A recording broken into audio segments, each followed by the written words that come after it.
Welcome back to Leonard Brothers Game. I'm David. I'm John. And we're going to switch controllers because I didn't do it during the tiny little Why? break. You had a pause. I had a pause, and yet I didn't do it. And I'm going to do it now. And you're recording now. And I'm recording now. Isn't that awesomeness? Time. Not a waste of time. Our lives are a waste of time. Here we are playing video games. Here we are playing video games. Yeah. Poorly. I'm going to start eating some peanut butter filled pretzels. Made in the USA. That's right, because that makes it all the better, doesn't it? Yes. Okay, this is much better. Because this is the official Sega Saturn controller, and that one was a third party. And I just plugged it in because of the first one I picked up. And didn't think, hey, maybe I should play with the official one. Also, interesting side note, the Sega Saturn was actually the first controller to introduce an analog stick. You would think it was the N64, but no, this was slightly before that. And the controller actually came with Nights into Dreams. And it wasn't really an analog stick as we are quite familiar with it. I mean, it was like a large, it was more like a trackpad with a indented base. So it's like it had this very large, it was almost the size like a Dreamcast controller. If you're familiar with those, it was rather large and bulky. And it had, two analog, triggers on the back, and the D-pad, and the normal face buttons, and this weird, very flat, large, so basically to fit your full thumb of this this analog stick. And stop bouncing me! I always really like the music too, not just the whole game. Spoke to you. Spoke to me. It spoke to me. Even though there were no lyrics. Even though there were no lyrics, yeah. Bounce up to that. No, I just bounced further down. It's embarrassing. Although Sonic 3 was actually the first version of Sonic that would let Tails fly on, and at least carry Sonic around too. And so you can actually have games where, and they also were the first to really include a save feature. Whereas previous games, until you got to this version of Sonic Jam, with the compilation of these classic Sonic games, they didn't have a save feature until Sonic 3. Although, as I said before, I couldn't save on this anyways because there's no battery in there to keep the save. So all this progress I make, I'd turn off the system, turn it back on again, it would be gone. Of course, remember those back in the day when we were playing on the Genesis and didn't have a save, and we left the system on because we knew we couldn't save it. Mm-hmm. And Mom would be like, "What are you doing with the system on?" I'd be like, "Well, we need to finish the game." And it's like, "Can't you do it in one sitting?" It's like, "Well, good people can do it in one sitting." Are you good? No. Not that good. Yeah, this is much better. Control-wise. Digging. I can tell. Yeah, I'm not dying as often. I'm not, spinning around out of control. True. The jump is more reactive. Mm-hmm. Absolutely. The jump and pause and turn and spin. Oh, there's different moves. No, they're good.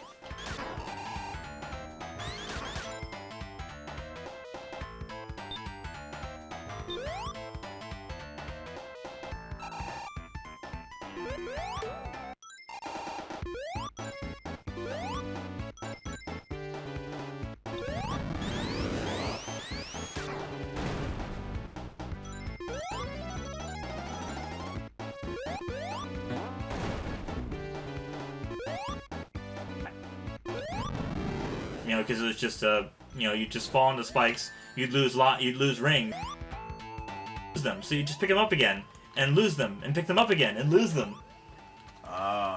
So it's like, it's no use. It's no use. Thanks, Sonic 06. Don't thank it for anything. That's right. It for anything. Curse you, Sonic 06. Yeah. Those lightning bugs are just annoying too. And this boss, I think he's down here, the boss, yeah. Because a lot of the music-wise, my favorites between the Chemical Plant Zone and Metropolis Zone. Both were fantastic soundtracks. And I don't have any rings, so I'm probably gonna get hit. Or not! I hit him enough times before he goes back up, and I succeed. Hurrah! Yay! I wish I could hit him afterwards, too. So, in the end of the first Sonic, you can actually hit him once again as he's floating away, and the ship will crash down. And if you don't hit him, the ending cutscene shows him flying off into the distance, like, you know, he lives to fight another day. Yeah, kind of thing, yeah. Oil Ocean. Oh, this one is going to be rather unpleasant. Although I'm glad we're making such progress. I did not expect to get this far in the game. Honestly, I expected to just, like, lose all my continues and just forget it. Because I'm just not that good. I'm supposed to talk a little bit about Knuckles Chaotix. That was, you know, fun game. It was the origin was actually based on a game called Sonic Crackers.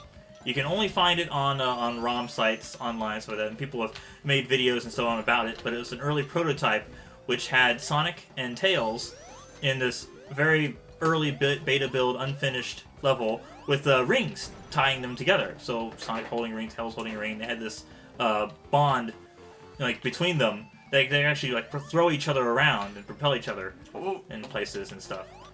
And so that was the basis for the gameplay of Knuckles Chaotix. Although characters like Charmy Bee, even though he's very annoying in future games like Sonic Heroes and Sonic Generations, he shows up there, Charmy Bee, Charmy Bee, and it's just like, oh, you just want to strangle him. I wanted to strangle you just now. I know, it's that awful, isn't it? Please, never do that voice again. Never do that voice again. I will try not to. But in that version of the game, Knuckles Chaotix, he can fly, unlike Tails, he can fly indefinitely. So he is completely broken in the sense that he can fly through an entire level and not get hit, not get touched, you know, and basically break the gameplay mechanics because he doesn't have to go through the same rigmarole areas that everybody else does. So, there's one thing on his side, at least if you play him that, he doesn't say anything. And I just lost a bunch of rings, and he lost a bunch of rings, and oh no, I'm gonna lose. Because we're both getting hit like crazy, and then, not enough rings. Not enough. Not enough. I know, I have to figure at least give it a shot, though. Give it a chance. Floating hand disapproves. But another, you know, thing that's coming up in terms of gameplay, though, with you know, oh come on, Hey, Spike's hurt. I know Spike. You know, you're out of rings. Yeah, I'm out of rings. I hit the thing, and I'm still out of rings, and I don't think there are any nearby unless I'm jumping up. Here we go. That'll help. The heater just kicked on, or something. Anyways, furnace. Well, it heats things, right? Yes. So. But heater was just, I guess, a smaller thing. True. And this oil will take me down. No. But Knuckles Chaotix wise, I mean, we had a lot of fun with that game. It had like a hub world. It had a lot of different characters you could choose as. It really only showed up later on in Sonic Heroes. You had Vector the Crocodile, Charmy Bee, SPO the Chameleon, and you know, they had their own slightly unique features, but generally speaking, weren't all that, you know, great. And Knuckles pretty much having his own game was kind of, and on the 32X, it was pretty much doomed for failure. Yeah. Even though it was a novel concept and people who did get it really appreciated it, but it was generally commercially not well received. So what you looking up? Well, I was going to try to look up some information about the level that we're on. Yeah, well, considering that, you know, we're playing, yes. Yeah. Content relevant to the gameplay at hand. Playing. Yeah, well, I'm talking about Sonic in general. I mean, well, no, I understand. I get you. I feel you, bro. Feeling? Not literally though. I don't want to touch you. No, thankfully. Yeah, you haven't peanut butter. Anyways, but just the notion that, like, listening to music sounds very Arabian, doesn't it? Arabian, yes, or Arabic, yeah. Perhaps, you know. Racist. Well, it's not racist. It's not racist. It's the sound. It's their style. It's a big little thing going on here. True. But on another side note, the upcoming Smash Brothers on Wii U and 3DS, it once again includes Sonic, just like Sonic was in Brawl. And so a lot of people who grew up like us on the Genesis versus Super Nintendo and Sonic versus Mario finally got to see who would win in a fight. You know, finally got to put that to the test. And actually, you know, just out and out brawling between Sonic and Mario, or at least a lot of people hope that, you know, between Mario and Sonic at the Olympic Games, pretty much the only other game where they are together. And it's like, well, who really wants that? I mean, wouldn't you rather have like a platformer where like Sonic and Mario team up? Wouldn't that be more interesting? Have a full 3D platformer where they're both in the same game and you like choose between either one. And they go through the same kind of levels and maybe to be fair, we'll call them Eggman because they will. Eggman and Bowser team up and they capture like Princess Peach and Amy. And so they're both working together to save their loves, even though Sonic really doesn't really love Amy. That's another thing about the Sonic Boom that I forgot. They've changed Amy's personality to be more of an adventurer. So she isn't as infatuated by Sonic, you know? She cares more about, she's the athletic one, she's very agile. She, you know, in the trailer for the game, they fall down a pit, and she's the only one that lands on her feet. Sonic, like, face plants straight into the dirt. And it just all looks very goofy, you know. Well, comedy. Comedy, yeah. Oh, boy. Whoa. Where am I going? Where am I going? What's going on? You were at the bottom of the level. I think so, yeah. Jump back up, jump back up. There we go.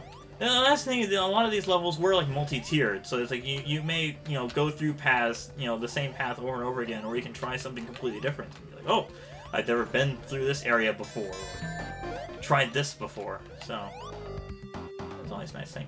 Anyways, with Smash Brothers, the new one for the 3DS and the Wii U is also including Mega Man. And so the great Clement is just so excited. He's like, Sonic's in there. It's awesome. My favorite character. Mega Man's in there. My other favorite character is even more awesome.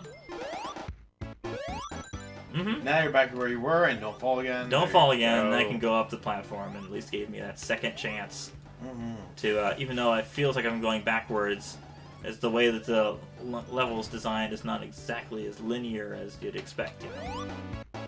And I eventually throw myself right into the spikes. That's unpleasant. The point is, unlike the water, if you do fall into the oil, as long as you keep jumping, you can actually survive. Yeah. It's like more quicksand kind of thing. In later games... Well, we know about quicksand. It doesn't actually, Yeah, it doesn't actually act like it does in the movies, But in like Sonic 3, there's a quicksand level that works the same way. Duck, and I'm supposed to be able to duck and not have to worry about that. Oh well. Laser beam. It's a laser! Ah! A periscopic laser cannon.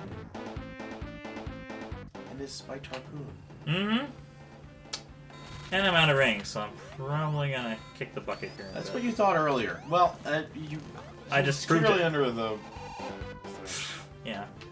And I don't have any rings. Unless I get some here, guys. Okay. Fortunately, they start out the area here. You're running towards Dr. Robotnik, and you're getting some. Hits. Thanks, Tails, for hitting him so I couldn't. Appreciate it. So you just pass right through. Maybe if I just wait under here, I won't get hit. That's a good idea. That feels evil. It works! He won't shoot me down here. See? You're evil. I'm sensible. Thank you very much. I don't have any more rings, so I'm gonna do what I can to survive. I'm gonna stay on the bottom and jump. This, unfortunately, since I haven't played this in such a long time, I don't really have any proper suggestions like a lot of other playthroughs that are more informative, like we try to be. They would actually give tips and tricks to beating certain levels. And I guess that's one I remember right off the bat. There's a jump underneath, he won't hit you. And I could probably try to go in for another level, but the level episode's getting a little long anyway, so let's load up onto the next section. And until next time, happy gaming. Ooh, Metropolis? Fun, but also difficult.